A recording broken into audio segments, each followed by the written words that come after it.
Magandang araw guys, welcome back sa aking YouTube channel. Ang gagawin po natin ay isang exhaust fan. So itong exhaust fan nito ay nabili ko sa magbubuti sa halagang 100 o 100 pesos na halaga.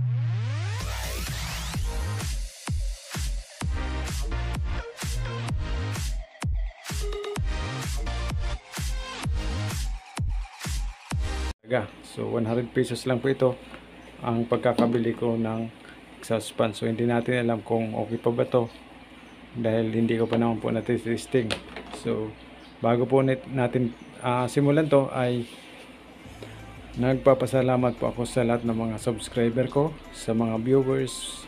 Maraming pong salamat sa inyong walang sawang pagsuporta sa aking YouTube channel, ang Diskarte Pinoy Vlog. So matagal-tagal po akong nawala sa ere o dito sa YouTube channel sa larangan ng pag-aayos. So ngayon lang po tayo uli mag-upload at puso pong nagpapasalamat ang Diskarte Pinoy sa inyo sa patuloy niyong pagsuporta sa YouTube channel ko at sa mga viewers. Maraming pong salamat at sana po ay lagi po tayong mag-iingat ngayong pandemic. Kung nasaan man po kayong lugar, sana po lagi po kayong mag-iingat. So ngayon po ay sisimulan na natin ang pag-aayos sa nabili kong exhaust fan. Ngayon simulan po natin. So ang gagawin po natin ngayon guys ay gaya ng lagi natin ginagawa sa mga baguhan po dyan. Ang gagawin po natin ay i-check muna natin yung power cord. So kailangan natin i-check yung power cord niya para malaman natin kung may connection ba o wala. So titingnan natin, gagamit po tayo ng analog tester. So wala tayong analog pala. Ano ka nasisira, ulo? Nandito po ay digital tester. So digital po ang ating gagamitin. Kung kayo ay mga baguhan pa lang sa pag-aayos ng electric fan, wag muna kayong focus dito sa loob sa motor. Huwag muna kayong pumukus doon. Kailangan muna ninyong testerin yung power cords. Kung kayo ay mag-aayos, kailangan lagi kayong may tester. Kasi importante po ang tester sa technician. So, ang gagawin natin ay ititester natin tong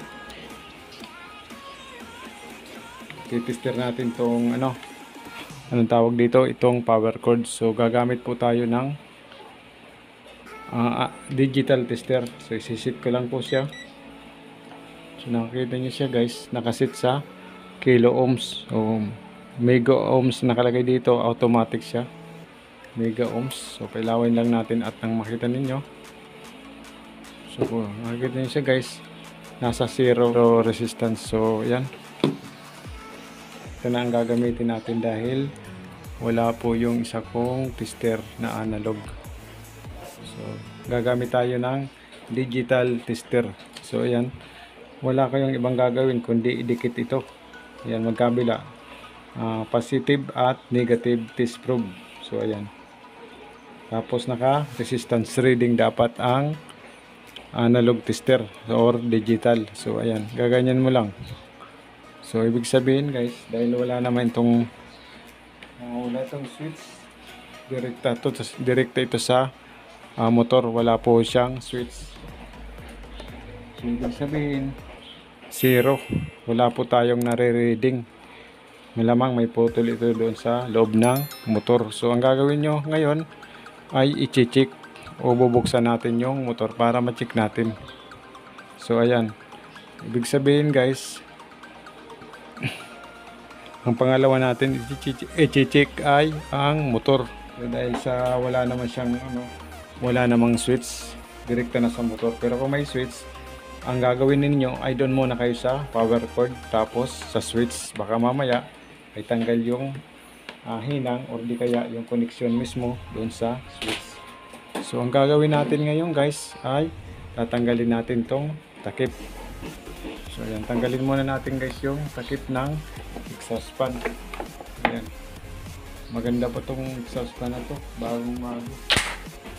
Pero bakit nasira na agad? So ang dahil nabili lang natin to sa magbubuti, siguro may-ari nito ay mayaman kaya tinapon na yung exhaust fan niya. So tatanggalin lang natin to guys, yung lock ng hélice. Ayan, natanggal na. Dahan-dahan lang natin para hindi siya maputol. Kung nakikita nyo kasi guys, umiikot naman siya. Pero di natin alam kung yung motor nga ba ay malambot ikutin. So ito yung shafting sa mga baguhan. Ito yung shafting. At ito yung motor, yung nasa loob. So kung nakikita nyo siya guys, pag maganda pa tong pag maganda pa to or malambot tong yung shafting, malambot ito guys yung shafting. Pag inikot mo siya, malambot. Kung titingnan mo siya, hindi po siya malambot. Ayan o. Mahirap po yung maikot o nahirapan umikot itong shafting. So ang gagawin naman natin ay tanggalin natin tong motor para malinisan natin yung loob. So malamang may putol ito sa loob kasi wala po siyang koneksyon. So ang gagawin natin ngayon ay tatanggalin natin tong motor.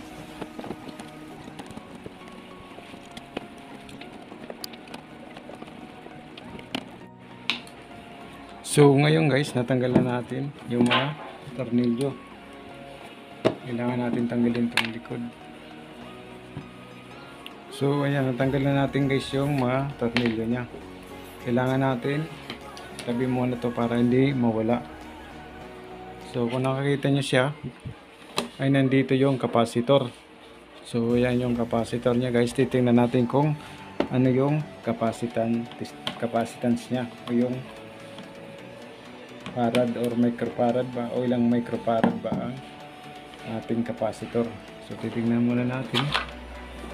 Baka mamaya may putol din dito para ma-check na natin.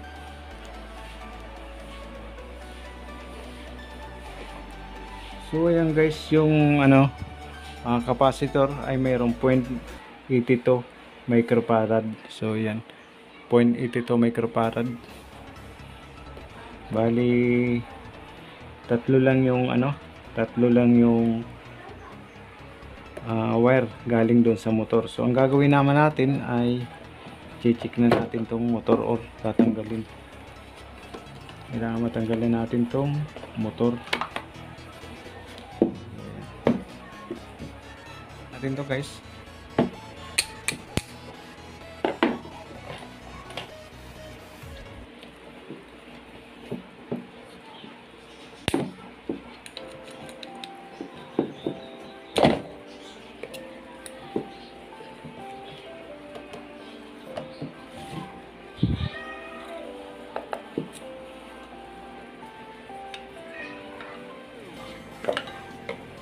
Dapat dito guys, dahan-dahan ka lang pag nagtanggal ka o nagbukas itong motor. Kaya sana hindi naputol. Patay. Kaya ito matutuluyan. So ang gagawin natin ngayon guys, para hindi tuloy maputol dyan sa mga wire dahil sa sobrang liit, tanggalin muna natin itong wire, tatlong wire para maiwalay natin. Delikado.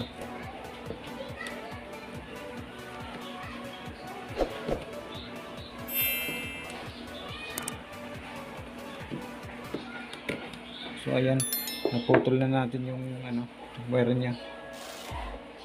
Gagawin natin, iwalay natin muna to sa hindi naputol yung wire. So ayan. Tapos tatanggalin natin to. Tanggalin muna natin to.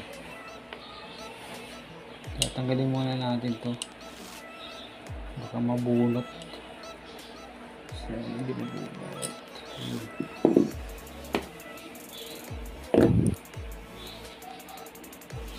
Kung nakakita niyo siya guys, tanggal na yung mga cable tie. Kaya may tendency siyang maputol yung mga wire. Lalapit ko lang para makikita niyo yung mga wire na maaaring maputol. So ayan. So ang gagawin natin dyan ay check muna natin tong connection.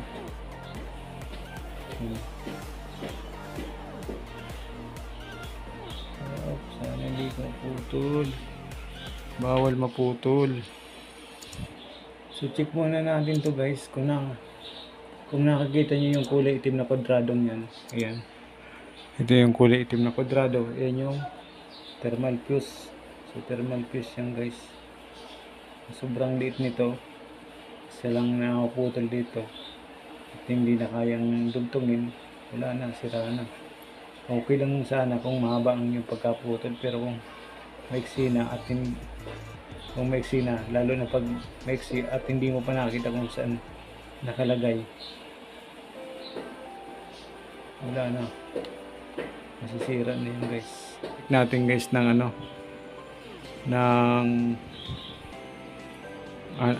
digital tester.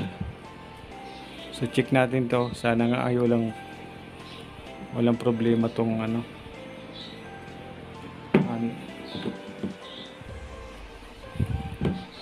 itong connection niya. So check natin.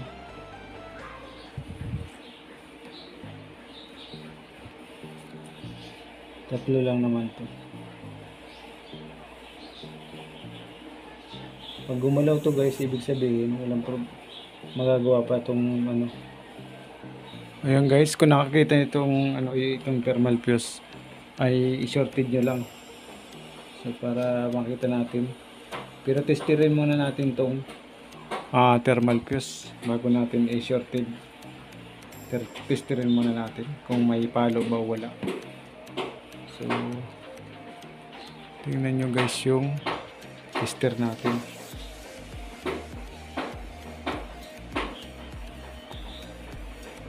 So kung nakikita nyo siya guys, wala siyang reading. Wala pong reading itong digital tester natin. So walang reading ang digital tester natin. Ang gagawin natin, pwede kayong kumuha ng wire, o pwede ninyong to.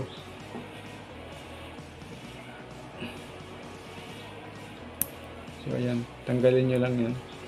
Pwede naman tanggalin. Tapos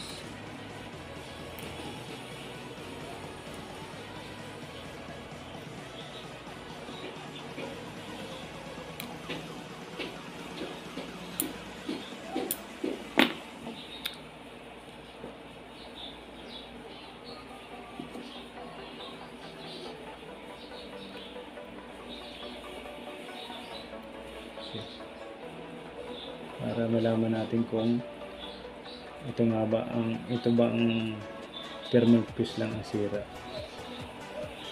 So testing lang to guys, hindi mo pwedeng ilagay ito, hindi pwedeng pabayaan na nakaganito lang kasi mas delikado yun sa property ng customer, baka mamaya nasunog. So pwede yung testerin dito sa connection niya, at pwede rin dito sa power cord. So dito na lang natin titesterin sa power cord niya.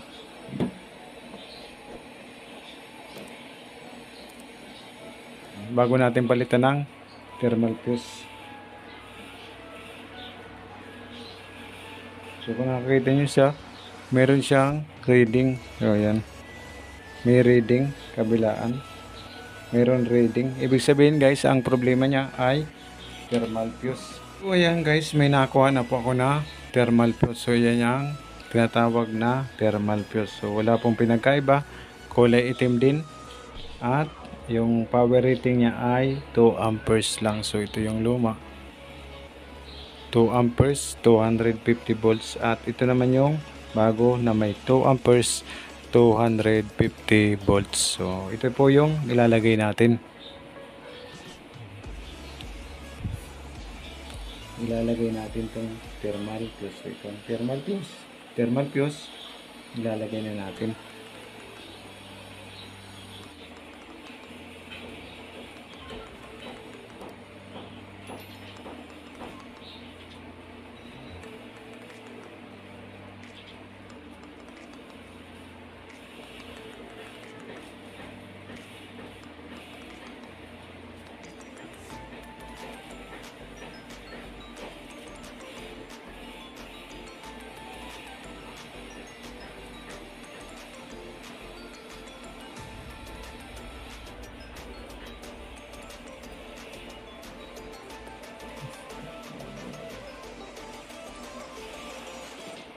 gagawa nito guys, napakaingat, kailangan talaga.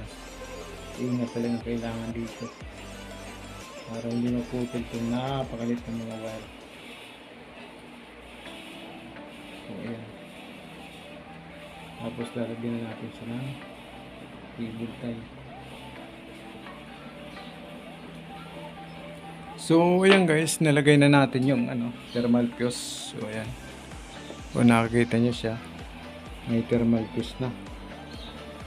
Ang gagawin natin ngayon guys ay testerin muna natin, panigurado lang kung walang putol ba. So, kailangan tester. Huwag na muna ilalagay yung huwag na muna itong ilalagay para malaman natin kung wala siyang naputol na wire. So, testerin muna natin.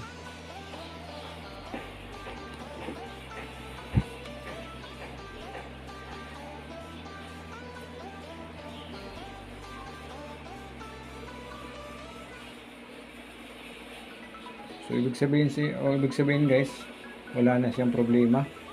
So kung makikita niyo siya, mayroon na siya reading. So, makikita niyo siya guys, may reading na. So ibig sabihin guys, dahil sa masikip, nanuyo na po yung langis. So yan, ito yung langis niya, nanuyo. So, ang gagawin natin ay nilinisan natin ito ng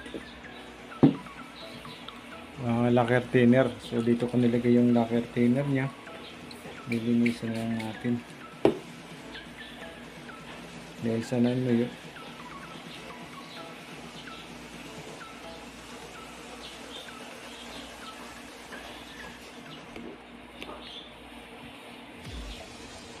Pwede nyo gamitin guys yung lacquer thinner, hindi kaya minsan ginagamit yung yung alcohol panglinis.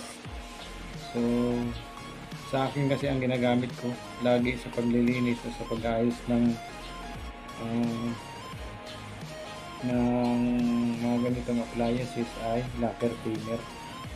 Pwede rin WD-40 para matanggal po yung kalawang.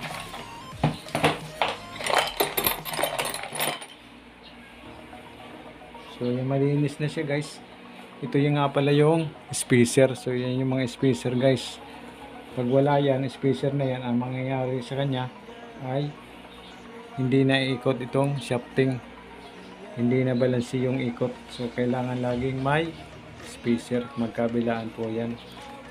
So ang gagawin naman natin ay linisin natin itong dito sa motor.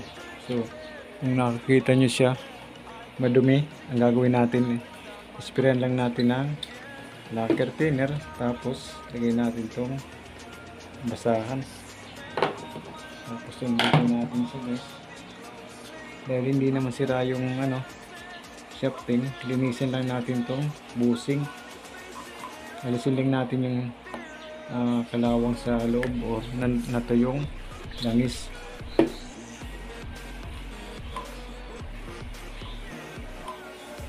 Yun. Pag okay na siya guys, ang gagawin natin ay, kung nakikita nyo yung bushing niya sa loob, yun yung bushing niya. Tapos may foam oil pad na tinatawag. Yan yung lalagyan ng langis. Lagyan natin ng langis yan. May foam yan. So kailangan meron niyang stock na foam. So ito yung nilalagay ko. Pwede rin Singer, pwedeng Lehman's oil. Depende sa oil na gusto nyong ilagay. Basta wag lang yung prinitukan. Mangangamoy yan, sunog. So ayan, linagyan na natin guys ng oil. So kailangan may oil yan guys, para may stock siya, para hindi po siya gumanit agad or hindi mahirapan mag-ikot. So kung okay na siya guys, ito namang isa. So kailangan lagyan din natin ito ng langis. So linisan muna natin itong ilalim o yung mismong oil pad niya ay yung bushing. Linisan muna natin ng basahan. So So kung nakikita na natin guys na malinis, lagyan na natin ng langis. Lagyan na natin ito guys ng langis, kagaya ng ginawa natin sa bila. So kapag mayroon na pong langis, ibabalik na natin po yung shafting nya para matesting na natin. So ayan.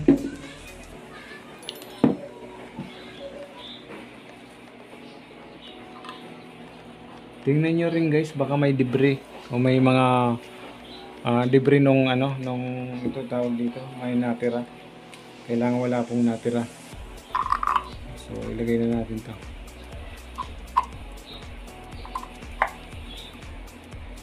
So kung nakikita nyo siya guys, malambot na siyang ikutin. So ayan, malambot na siya guys ikutin. Tapos lagay na natin to.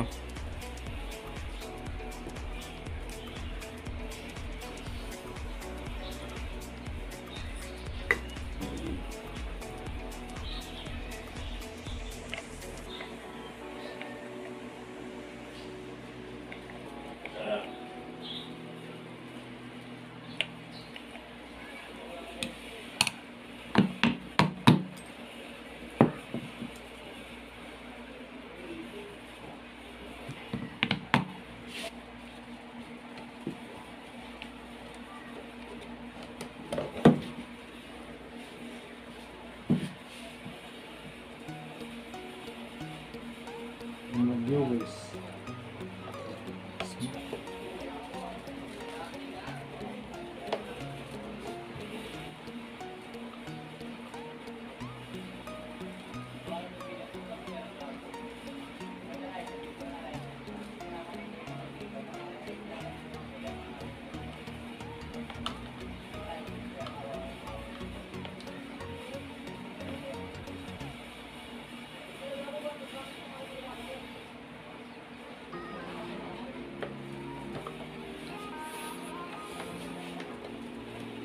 So ang gagawin natin ngayon guys, ilalagyan natin ng electrical tip. Ang gagawin natin ngayon guys, lagyan muna natin ng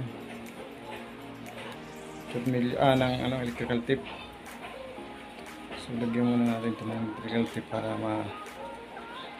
testing na natin, may saksak na natin sa kuryente.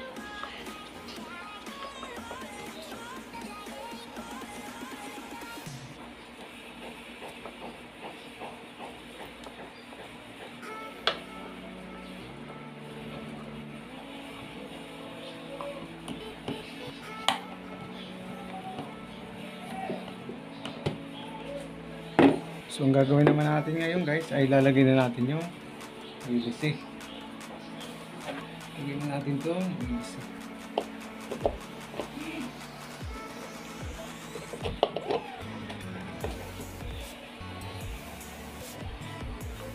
Siyempre yung lock ng PVC.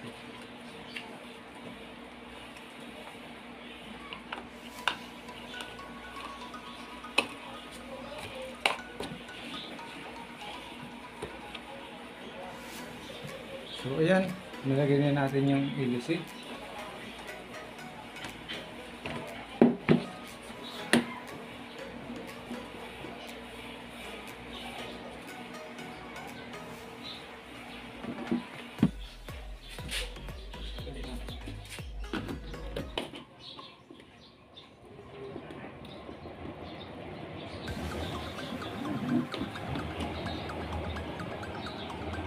So ayan guys, okay na siya.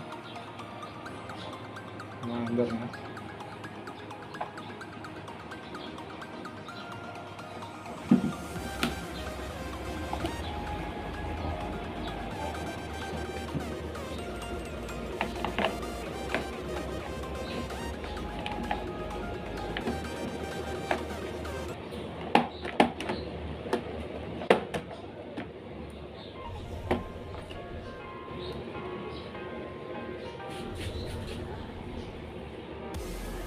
So hanggang dito na lang guys ang aking video, at sana po ay nagkaroon po kayo ng idea tungkol dito po sa paggawa ng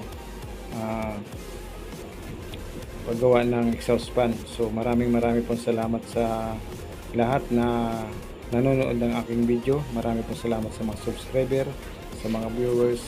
Marami po salamat at ingat po kayo. Bye-bye.